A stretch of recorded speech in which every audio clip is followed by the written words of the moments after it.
Bonjour à tous et bienvenue dans votre JT sur Book TV. À la une de cette édition du lundi 25 avril 2022, Emmanuel Macron en tête à Bouc-Bel-Air pour le deuxième tour de l'élection présidentielle. L'hommage de la municipalité aux victimes du génocide arménien de 1915. La course de côte qui est de retour sous un beau soleil et devant un public nombreux. Les petits bouquins gardés par les assistantes maternelles qui sont parties à la chasse aux œufs de Pâques à la résidence Montana, sans oublier la traditionnelle météo.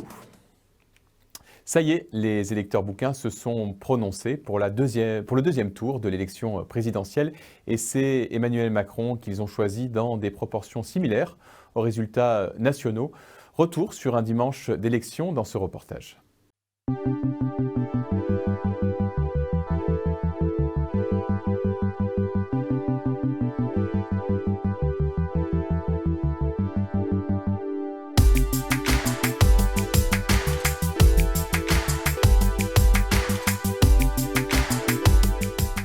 Oui, c'est toujours important de pouvoir donner son avis. On ne le donne pas toujours très souvent et c'est quand même dommage de rater cette occasion. Et on est rentré juste à l'heure parce qu'on était à Punta Cana cette nuit.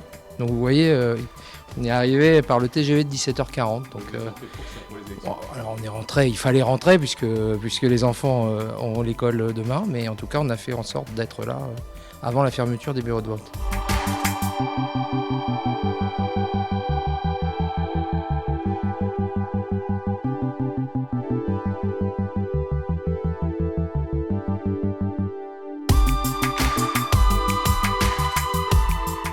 On a une participation qui nous a un petit peu étonnés parce que ce matin c'est parti au ralenti, mais on est en train de rattraper la participation du premier tour et là je pense qu'on finira entre 75 et 80%. Donc au-dessus de la moyenne nationale. Au-dessus de la moyenne nationale.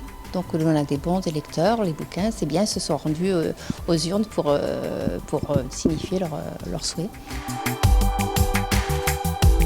Monsieur Macron, 5139 voix, soit 57,75%. Madame Le Pen, 3759 voix, soit 42,25%.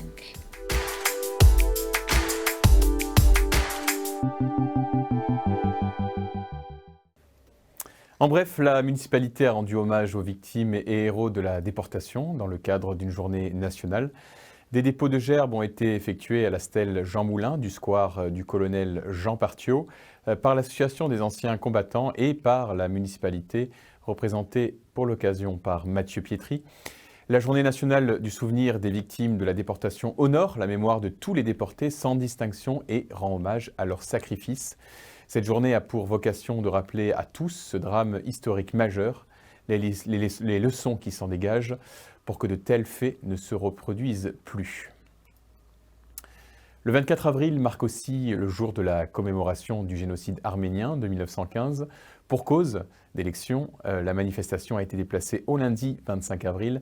Richard Mallier, le maire de Bouc-Bel-Air, a tenu à être présent, signe de sa préoccupation de la situation en Arménie et dans le Haut-Karabagh. Il était accompagné par l'Aqaba et son président Edmond Etetjan. Reportage.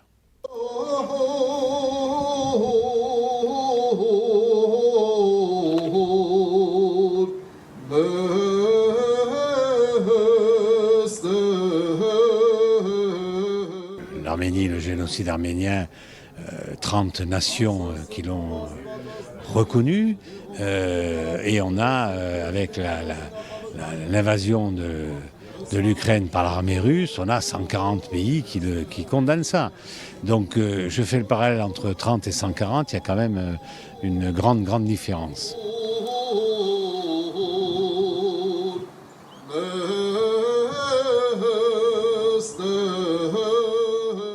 Aujourd'hui, ni les Américains, ni les Anglais, ni les personnes n'ont bougé. Si ce n'est la Russie qui a essayé de pourrir la situation. Parce qu'actuellement, c'est la Russie qui a la même mise sur l'Arménie, Artsakh. Ouais. Voilà. Et ça, c'est grave. Ça, c'est grave parce que maintenant, on ne peut pas bouger le petit doigt. Les Arméniens ne peuvent pas bouger le petit doigt ni en Artsakh. Parce qu'il y a la Russie qui dit ce qu'il faut faire ou ne pas faire.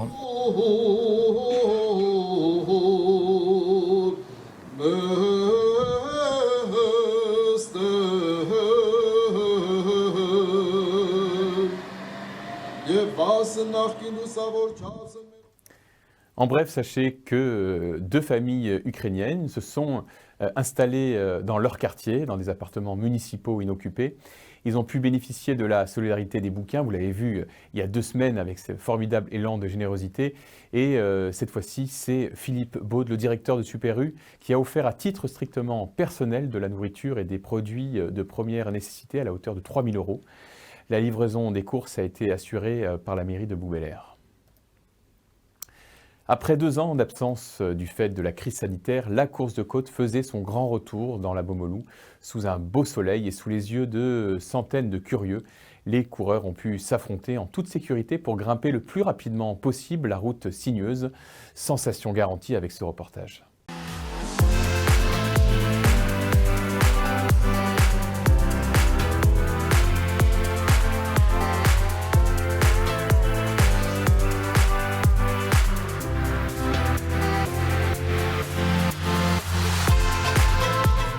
Bouxwiller accueille donc la 28e édition de la course de côte. C'est une tradition chez nous, ça fait plus de 30 ans qu'elle existe. Pendant 2 ans, pendant la période du confinement, elle a été annulée pour cause d'urgence sanitaire. Voilà. Cette année, tout est au rendez-vous, les spectateurs sont là, en masse, sont beaucoup déplacés, ça plaît énormément aux bouquins. C'est un événement majeur dans la vie de Bouxwiller. Et aujourd'hui, la preuve en est, avec le nombre de personnes qui sont déplacées, le nombre de concurrents, le temps est au beau fixe avec nous, tout est là, tout est réuni pour avoir une superbe course.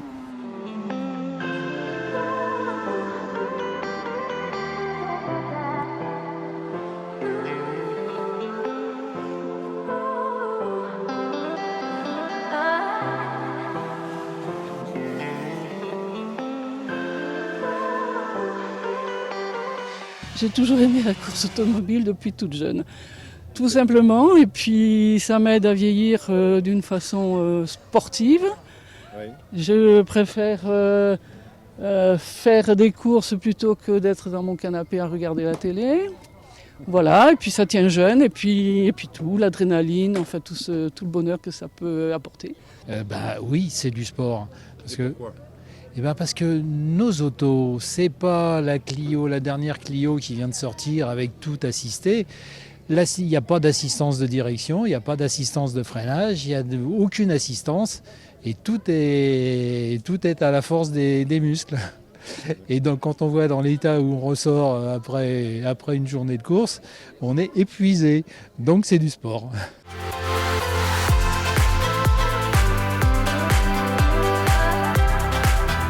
Beaucoup des progrès du sport auto viennent de tout ce qui était ces courses, de l'évolution de consommation des voitures, le frein, la régénération du frein, les voitures électriques, ça vient de la Formule 1 aussi, enfin, la récupération d'énergie vient de la Formule 1 aussi. Beaucoup de progrès sur les voitures d'aujourd'hui viennent du sport auto.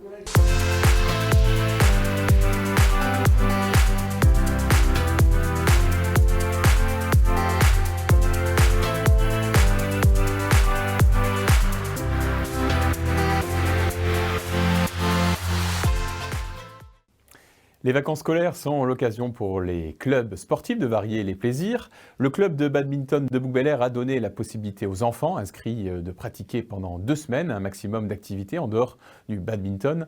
Une expérience enrichissante pour les enfants de 7 à 14 ans appelés à se reproduire au début de l'été. On écoute Pierre Bandino, un des animateurs, nous expliquer tout cela. Alors, le problème de ce stage, c'est faire un maximum de multisports. Et dans ça, on inclut une petite spécialité badminton qu'on essaye de faire ou 2 demi-journées ou 3 demi-journées. Vu que cette semaine n'était pas complète, il y avait le lundi férié, on a fait mardi matin, jeudi matin et le reste en multisport. Alors c'est ouvert à tous les jeunes de 7 à 14 ans. Les prochains stages seront organisés au début juillet, donc la première et deuxième semaine de juillet, en association avec le club de badminton de Bouxwiller. Et si vous souhaitez inscrire votre enfant pour les prochains stages, n'hésitez pas à vous rapprocher du club de badminton de Bouxwiller. Le lien entre les petits bouquins gardés par les assistantes maternelles de Bouxwiller et les pensionnaires de la résidence Montana se renforce de jour en jour. Après avoir fêté Carnaval, il y a quelques semaines, l'occasion de Pâques était belle pour que les générations se croisent pour une chasse aux œufs dans les jardins de la résidence. Nous étions également de la partie.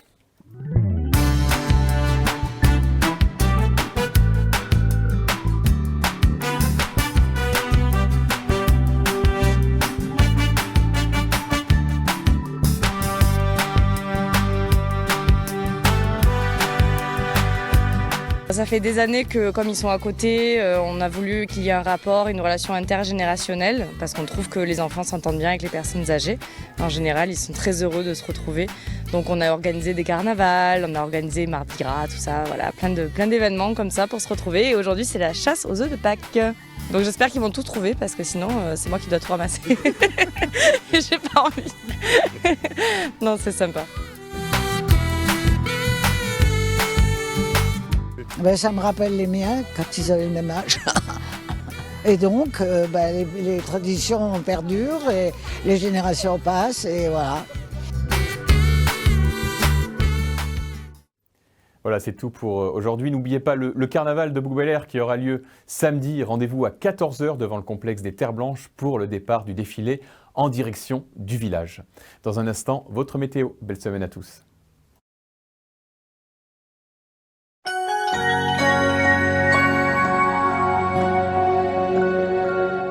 Bonjour et bienvenue dans votre météo sur Book TV. Demain mardi 26 avril, le soleil brillera dans le ciel bouquin toute la journée.